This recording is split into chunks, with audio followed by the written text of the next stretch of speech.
Today's case is extremely horrific। एक ऐसा case है जो कि आपको रियलाइज करवाएगा कि आपकी जिंदगी एक मिनट में कितनी चेंज हो सकती है। कुछ ऐसे लोग भी आपको नुकसान पहुंचा सकते हैं जिनका आपने कभी भी नहीं सोचा होगा। आज का केस भी बिल्कुल कुछ ऐसा ही है। एक अमेरिकन फैमिली होती है जिनमें हस्बैंड, वाइफ एंड उनके 2 बच्चे अपनी जिंदगी बहुत आराम से गुजार रहे होते हैं, लेकिन फिर एक रात कुछ ऐसा होता है जो कि उनकी जिंदगी, स्पेशली उन 2 बच्चों की जिंदगी पूरी तरह से चेंज कर देता है। सो बगैर किसी देर के let's start with today's case titled as the Tepe family murder.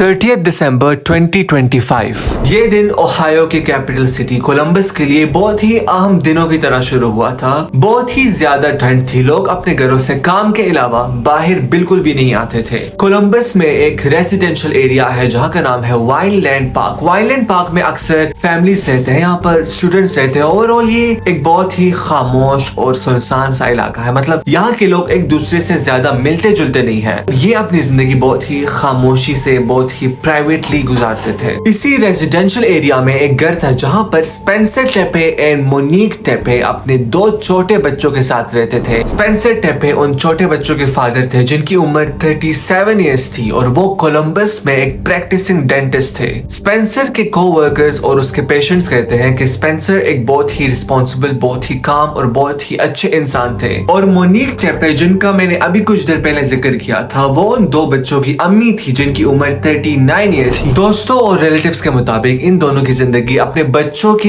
इर्द गिर्द ही घूमती थी। मतलब ये लोग ज्यादा लोगों से मिलते जुलते नहीं थे। इनके 2 बच्चे थे जिनमें से एक बेटी जो कि 4 साल की थी और एक छोटा बेटा जो कि सिर्फ 1 साल का था। वैसे ये मोनिक की पहली शादी नहीं थी। इससे पहले भी 2015 में मोनिक की शादी हुई थी एक लड़के से जिसका नाम था माइकल, जो कि आगे जाके इनके लिए इनकी जिंदगी का सबसे बड़ा खतरा बन जाता है। माइकल और मोनिक 2015 से पहले ओहायो स्टेट यूनिवर्सिटी में स्टूडेंट्स थे, लेकिन बहुत मसलों की वजह से इनकी शादी ज्यादा देर तक नहीं चल पाई और 1 साल बाद ही 2016 में इनकी सेपरेशन हुई और फाइनली 2017 में इनका डिवोर्स फाइनलाइज हो गया था। और फिर डिवोर्स के बाद मोनिक ने स्पेंसर टेपे से शादी कर ली थी। 30 दिसंबर 2025 उस दिन जब स्पेंसर अपने डेंटल क्लिनिक पर टाइम पर नहीं पहुंचा, सबसे पहले तो लोगों ने कोई कंसर्न नहीं लिया बिकॉज कोई इमरजेंसी या फिर ट्रैफिक इश्यूज भी हो सकते हैं। लेकिन अब बहुत वक्त गुजर गया था और स्पेंसर का कोई भी अता पता नहीं था। स्पेंसर के कोवर्कर्स ने मोनिक को रीच करने की कोशिश की, लेकिन उसका भी अभी फोन रीचेबल नहीं था।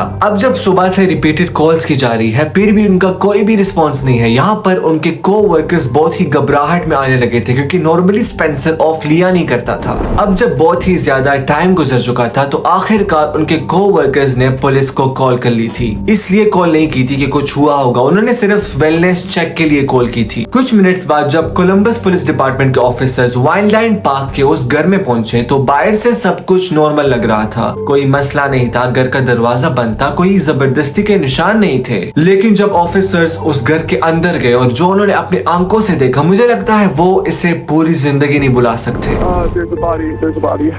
There's a body inside. Yeah. जब पुलिस ऑफिसर्स उस घर के अंदर दाखिल हुए तो उन्होंने Monique Tepe and Spencer Tepe को बहुत ही बुरे कंडीशन में देखा क्योंकि किसी ने उनको गोली मार दी थी। और इसमें सबसे डिस्टर्बिंग बात पता है क्या है? क्योंकि उस वक्त वहां पर उनके 2 बच्चे भी मौजूद थे। And I still can not even imagine कि उस 4 साल की छोटी बच्ची पर क्या गुजरी होगी। वो बच्चा तो अभी सिर्फ 1 साल का था जो कि अभी जिंदगी को जानता भी नहीं था। पुलिस को स्पेंसर और मोनिक की बॉडी पर गन शॉट वुंड्स मिले और इस पॉइंट पर पुलिस को यह बात तो कंफर्म थी कि ये कोई मर्डर केस नहीं है क्योंकि घर में कोई गन ही मौजूद नहीं थी। और अगर कोई मर्डर है तो घर से कोई चीज चोरी नहीं हुई है, घर में जबरदस्ती घुसने के निशान नहीं है। मतलब ये कोई रॉबरी केस भी नहीं था। स्पेंसर और मोनिक तो बहुत ही बुरे कंडीशन में थे, लेकिन उनके 2 बच्चे बिल्कुल फिजिकली ठीक थे। बच्चों को कोई नुकसान नहीं पहुंचा था। लेकिन पुलिस ने ये बात कंफर्म की है कि उस वक्त पर वो बच्चे वहां उसी घर में मौजूद थे जब उसके अम्मी अब्बू को गोली मारी गई थी। पुलिस ने जल्दी ही एरिया को सिक्योर किया और इन्वेस्टिगेशन शुरू कर दी।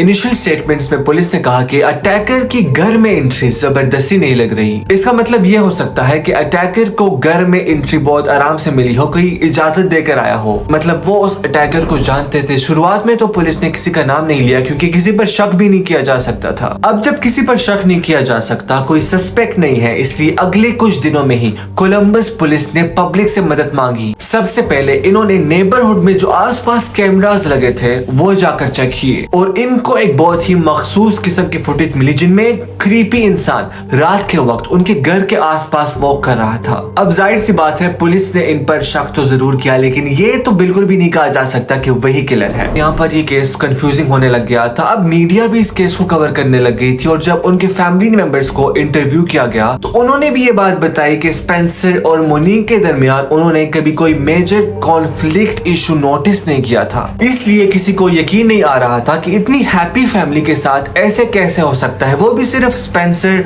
और मोनिक को टारगेट किया गया था। जनवरी 2026 के पहले हफ्ते के बाद ही पुलिस को इस केस की इन्वेस्टिगेशन में एक मेजर डेवलपमेंट देखने को मिली थी। पुलिस ने फाइनली अनाउंस किया कि उन्होंने एक सस्पेक्ट आइडेंटिफाई किया है और इसका नाम सुनकर आप सब हैरान रह जाओगे। इस सस्पेक्ट का नाम था माइकल। माइकल वही इंसान है जिसकी मोनिक से पहले शादी हुई थी। माइकल का पूरा नाम है माइकल डेविड मैक्की, जो कि 39 इयर्स का है और ये एक ट्रेंड वेस्कुलर सर्जन है। जैसे ही पुलिस ने माइकल को रिवील किया तब पब्लिक बहुत शॉक में आ गई थी, क्योंकि एक मेडिकल प्रोफेशनल का नाम किसी क्राइम के साथ जुड़ना लोगों के लिए बहुत अनएक्सपेक्टेड होता है। पुलिस ने बेसिकली व्हीकल ट्रैकिंग की मदद से माइकल को ट्रैक किया था और जब पुलिस को माइकल पर शक हो गया था तब वो कोलंबस में मौजूद नहीं था, बल्कि वो इलिनॉय के एक शहर रॉकफोर्ड में था। और जब पुलिस माइकल के रेजिडेंस इलिनॉय में पहुंचती है तो वहां पर माइकल के घर से पुलिस को फायर आर्म्स मिलती है और थ्रू बैलिस्टिक टेस्टिंग वो फायर आर्म्स क्राइम सीन से मैच भी हो जाती है। और कुछ दिनों बाद ही ऑन 10th of January 2026 को माइकल को किसी चिक-फिल-ए के रेस्टोरेंट से अरेस्ट कर लिया जाता है। अभी भी ये केस ट्रायल पर है, ऐसे रिसेंटली हुआ है। इस पूरे केस में सबसे सेंसिटिव बात मोनिक और स्पेंसर के वो दो बच्चे हैं। पुलिस और उसकी फैमिली ने उनको प्रोटेक्ट करने के लिए अभी तक उनकी कोई लिविंग अरेंजमेंट्स पब्लिक तो नहीं की, लेकिन ये बात बिल्कुल कंफर्म है कि वो अपनी फैमिली के साथ है और वो पूरी तरह से उनका ख्याल रख रहे हैं। इसके अलावा कम्युनिटी लेवल पर सबने मिलकर उनके लिए GoFundMe कैंपेन लॉन्च किया है, जो कि स्पेसिफिकली स्पेंसर और मोनिक के बच्चों को फाइनेंशियली सपोर्ट करेगा। ऐसे वाकया बहुत रिसेंटली हुआ है, तो जैसे कोई फर्दर अपडेट आती है I'll definitely let you guys know. बाकी if you guys are new to this channel, I'll frequently upload आज के बाद, but I do upload true crime stories, and if you guys are much more interested in such videos, then kindly do subscribe to my YouTube channel, and thank you so much for watching.